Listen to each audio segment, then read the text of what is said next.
भैया लोगन भोजपुरी क्रिकेट में रउआ लोग के स्वागत बा। भैया पाकिस्तान के साथे होत का बा, ई कौनो आईसीसी के ट्रॉफियो इन्हने के पल्ले जात बिया मेजबानी करे खातिर त आईसीसी हटा देत बिया। अब काहे न देखला 2025 के चैंपियन ट्रॉफी पाकिस्तान में होके रहली है त कुल ना होई। अब एको मैच न होई पाकिस्तान में, सूखा पड़ल रही एकदम पाकिस्तान में। अरे कौनो देश खेले ही न जायल चाहने, वो तो एशिया कप वाली बात रहे कि 2-4 मैच हो गल पाकिस्तान में, नहीं तो बाकी कौनो देश पाकिस्तान में खेलल न चाहना। अब रंगत भी ऐसा बा नहीं कहते का होई, रंगदारी लगन दिखावे अपन देश समझ के। अरे भारतों में क्रिकेट होला, इंग्लैंडो में क्रिकेट होला, ऑस्ट्रेलिया में होला, शांति से होला। तो लोगन का तो हिस्ट्री ही कुछ अलग ही है, कहीं मैदान में बोतल फेंके लगबा तो कहीं हुल्ला हरदंग करे लगबा।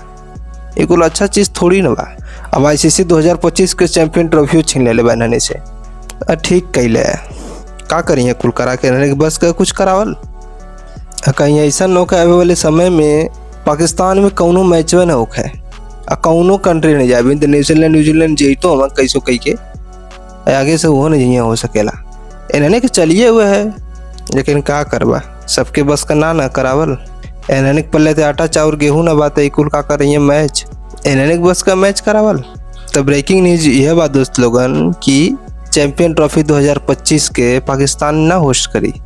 अब पाकिस्तान में एको मैच न हुई, सब मैच यूएई में हुई, मतलब दुबई में, जैसे आईपीएल भैल है ना 2 साल, यही तरह हुई यूएई में। तो एकदम मजा ला लोगन 2025 के आवे वाले समय में चैंपियन ट्रॉफी के। भैया लोगन भोजपुरी वाले लाइक एंड सब्सक्राइब करा, भाई के सपोर्ट करा। धन्यवाद रहुआ लोगन के।